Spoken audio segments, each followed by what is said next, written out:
The mahogany-paneled law office felt too warm as I sat listening to my wealthy relatives argue over Grandma Rose's estate. My name is Sophie Chen, and I'd just inherited what everyone else in the family considered the booby prize, a small antique shop in San Francisco's historic district called Rose's Treasures. I still can't believe Mom left that goldmine property in Pacific Heights to a part-time art teacher. Aunt Margaret's voice dripped with disdain as she glared at me from across the conference table. She'd already secured the beach house in Carmel and was bitter about not getting the San Francisco property too. My cousin Blake, fresh from his MBA program, smirked while scrolling through his phone. The shop's property taxes alone will bankrupt her within a year. Maybe then she'll sell it to someone who knows its real value. I kept my face carefully neutral, remembering the last conversation I'd had with Grandma Rose just 2 weeks before she passed. She'd insisted I visit her at the shop after hours, something she'd never done before. "The others see money but you see stories," she'd said, her small frame dwarfed by the towering shelves of antiques. "That's why you're the only one who ever helped me in the shop, the only one who listened to the history behind each piece." She'd been different that night, more intense than her usual gentle self. "Sophie, when the time comes, remember, every rose has its secrets, and the greatest treasures are hidden in plain sight." Now, watching my relatives divide up her wealth like vultures, I understood why she'd been so cryptic. "Miss Chen." Mr. Wong, the family lawyer, interrupted my thoughts. "Here are the keys to the shop and all relevant documentation." He slid a thick envelope across the table, his expression unreadable. As I reached for it, my cousin Amanda's designer bracelet clinked against her crystal water glass. "God, Sophie, at least try to look grateful. You're getting a piece of prime real estate, even if it is full of worthless junk." I thought about the countless Saturdays I'd spent at the shop with Grandma Rose, learning the stories behind each antique.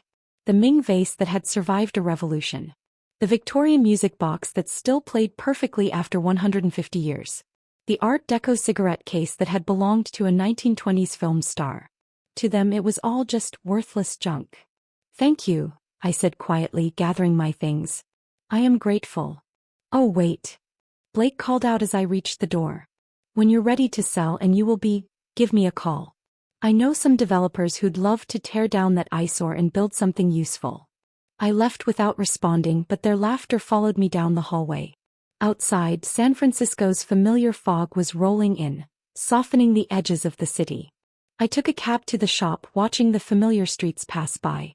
Rose's Treasures sat on a corner that time seemed to have forgotten. The Victorian building's deep burgundy paint was fading, and the gold lettering on the windows had begun to peel, but it still had the same magical quality I remembered from my childhood. Even closed, the windows displayed an enchanting array of artifacts that caught the eye and sparked the imagination. My hands trembled slightly as I fitted the old brass key into the lock. The door opened with the same musical chime it had made for 40 years. Grandma had refused to replace the antique bell with anything modern. Inside, the shop smelled of lemon polish and history. Dust motes danced in the late afternoon light that filtered through the tall windows. Everything was exactly as it had been the last time I'd visited Grandma Rose, from the carefully arranged display cases to the comfortable old leather chair where she used to sit and tell me stories. I moved through the space slowly, running my fingers along familiar surfaces. The massive oak counter with its ancient brass cash register. The wall of miniature portraits that Grandma swore could tell you their subjects' secrets if you looked at them long enough. The collection of pocket watches, all stopped at different moments in time. Near the back office I paused. Something was different. A small table that had always held a collection of Victorian silver had been cleared except for a single rose in a crystal vase. The rose was made of paper, crafted with exquisite detail, its petals a deep crimson. "Every rose has its secrets," I whispered, remembering Grandma's words. Carefully I lifted the paper flower. Underneath was a key I'd never seen before, smaller and more ornate than the others. Attached to it was a note in Grandma's elegant handwriting. "Some treasures can only be found by those who understand their true value. Look where the light meets the shadows at the 4th hour." I checked my watch, 5:30 p.m. Whatever Grandma had planned, I'd have to wait until tomorrow to solve her riddle. The next few hours were spent familiarizing myself with the shop's paperwork. The financial records were impeccable, despite my relatives' assumptions about Grandma's business acumen. The shop wasn't making millions, but it was far from failing. As I worked, I noticed little things that seemed out of place. The arrangement of certain items had changed since my last visit. Some pieces had been moved to unusually prominent positions, while others had been tucked away in corners where they'd barely be noticed. "What were you planning, Grandma?" I murmured, looking around the shop with new eyes. A knock at the front door startled me. Through the window I saw Mr. Wong, the family lawyer. Curious, I let him in. "Miss Chen," he said formally, glancing around as if checking that we were alone. "There are some things about your grandmother's estate that couldn't be discussed at the official reading." He pulled an envelope from his briefcase. "She left this with explicit instructions that it was to be given to you privately 24 hours after the will reading." The envelope contained a single sheet of paper with a series of numbers that looked like coordinates or measurements. At the bottom was another cryptic message. "The past holds the key to the future, but only if you know where to look. Trust no one until you find what I've hidden." "Mr. Wong," I started, but he held up his hand. "I don't know what's in play here, Miss Chen, but I should warn you, your relatives have already filed challenges to the will. They believe your grandmother wasn't in her right mind when she made her final changes." "Changes?" He nodded gravely.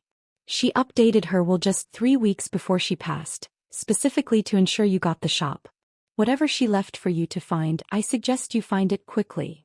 After he left, I sat in Grandma's old leather chair, thinking. The shop had always been more than just a business to her. It was a repository of stories, of history, of secrets. Now it seemed she had woven me into one of those secrets. I spread out the papers on the counter, the key, the coordinates, the warning. Whatever Grandma had hidden, my relatives couldn't know about it until I found it first. Their greed was obvious and their resources significant. I had until the next morning to solve the first part of her puzzle. As night fell over San Francisco, I moved through the shop, really looking at the changes Grandma had made in her final weeks. The Victorian silver moved to make room for the paper rose. The rearranged portraits. The pocket watches. I stopped suddenly, staring at the watch display. Every single watch was set to 4 o'clock. "Look where the light meets the shadows at the 4th hour," I whispered. Somewhere in this shop, when the morning light hit just right, Grandma had left the next piece of her puzzle. But as I looked around at the hundreds of potential hiding places, I realized finding it wouldn't be easy. And somewhere out in the city, my relatives were already plotting to take away whatever Grandma had wanted me to find. The game was on, and I had until sunrise to prepare for whatever the morning light would reveal. I spent the night in the shop, not daring to leave in case my relatives tried something while I was gone. Around 3 a.m., I discovered a folder hidden behind the cash register, photographs of the shop taken at different times of day, with careful notes about how the light fell through the tall Victorian windows. Grandma had been planning this for months. At precisely 3:45 a.m., I heard a car pull up outside. Through the window I recognized Blake's Tesla. He and Amanda were trying to break in, thinking the shop would be empty. I smiled in the darkness, remembering how Grandma had upgraded the security system last year, something none of them knew about. The silent alarm was already alerting the police. "The lock's new," I heard Blake whisper. "The old lady must have changed it." "Just hurry up," Amanda hissed. "We need to find whatever she hid before that idiot Sophie figures it out." 2 police cars arrived silently, lights off. I watched with satisfaction as my cousins were escorted away, their protests about family property falling on deaf ears. The officers took my statement and I showed them the will proving my ownership. By the time they left, it was almost 4 a.m. The first hint of dawn was starting to lighten the sky. I positioned myself in Grandma's chair, watching as the shadows began their slow dance across the shop floor. At exactly 4 o'clock, the morning light pierced through the front windows, creating a precise pattern of light and shadow. That's when I saw it. The light hit a Victorian mirror on the far wall, bouncing off at an angle to illuminate a specific floorboard, one that had been so skillfully replaced that I'd missed it during my night of searching. The grain of the wood was slightly different, and in the dramatic sideways lighting, I could see it had been recently moved. My hands shook as I pried it up carefully. Inside was a small leather-bound journal and another key, this one modern and unmarked. The journal was written in Grandma's distinctive hand. "My dearest Sophie, if you're reading this, you've already proven you inherited more than just my shop. You've inherited my patience and attention to detail. What I'm about to tell you must be kept secret until exactly the right moment. 20 years ago when your grandfather died, everyone thought he left me nothing but this shop. They were wrong.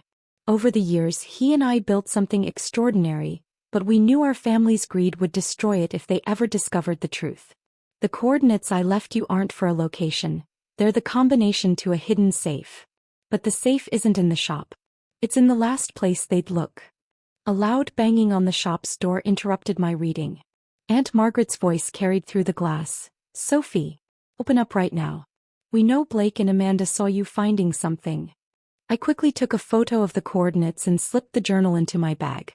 Through the window I could see several of my relatives had gathered, including 2 cousins I hadn't seen in years. News traveled fast. "You have no right to hide anything from the family," Margaret shouted. "That shop belongs to all of us."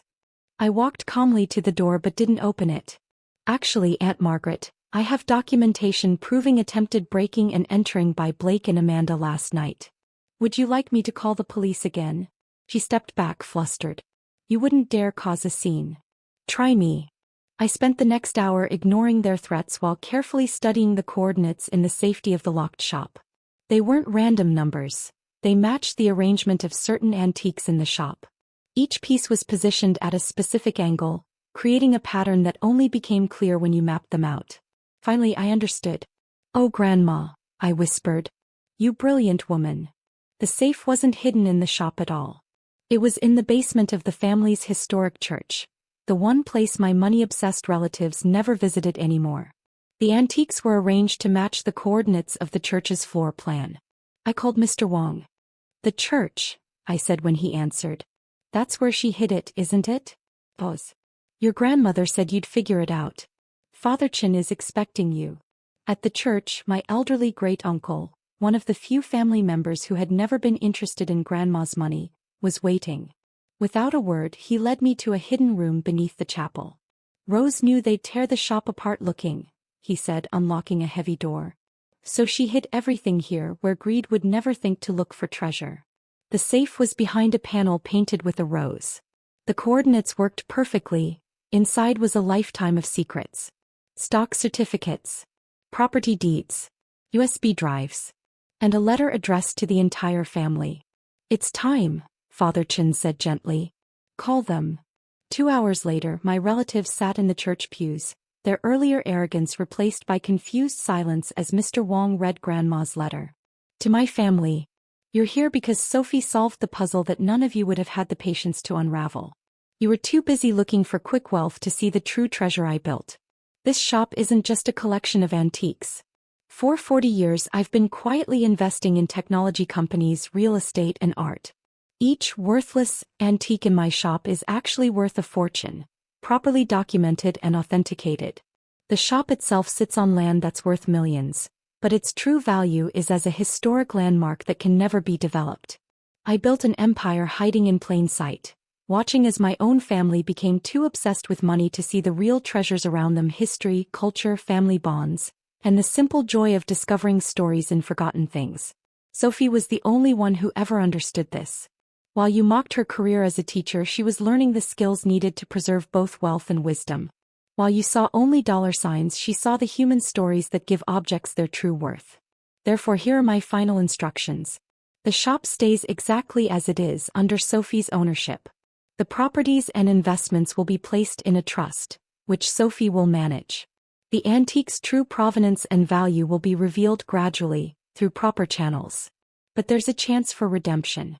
Any family member who wants to learn the business properly can apprentice at the shop, learning as Sophie did through patience, hard work, and respect for history. After 5 years, they can apply for a position in the trust's management. The choice is yours. Learn to see value in things beyond money, or remain blind to the real treasures hiding in plain sight. Love, Rose. The silence in the church was absolute. Then Amanda started crying. Blake stared at the floor. Aunt Margaret looked like she'd been slapped. "The apprenticeship offer is genuine," I said quietly. Grandma believed people could change if given the right motivation. "The shop opens tomorrow at 9 if anyone's interested." Over the next year something extraordinary happened. 3 cousins and 1 aunt actually took up the offer. The shop became a family gathering place again, but different from before. People came to learn, to listen, to understand the stories behind each piece. Aunt Margaret never returned, and Blake tried to challenge the will but failed. But Amanda surprised everyone by becoming my most dedicated apprentice. "I never knew Grandma Rose," she told me one day. "I only saw what she owned, not who she was. I'd like to change that." The shop thrived. We hired experts to properly document each antique's history and value. Some pieces were worth hundreds of thousands, others millions.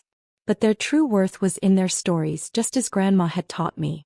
5 years later, I sat in the old leather chair, watching as Amanda expertly explained the history of a Qing dynasty vase to a customer.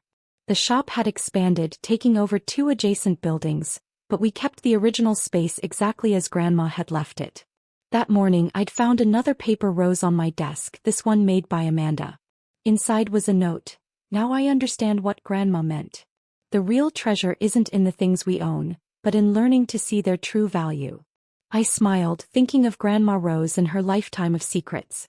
She'd built an empire that looked like a dusty antique shop, raised a fortune while appearing to run a modest business, and in the end she'd found a way to teach her family the difference between price and value. The shop's bell chimed as new customers entered. Amanda greeted them warmly, already launching into the story of how Rose's treasures came to be. Through the window I could see more tourists gathering, drawn by our growing reputation as one of San Francisco's hidden gems.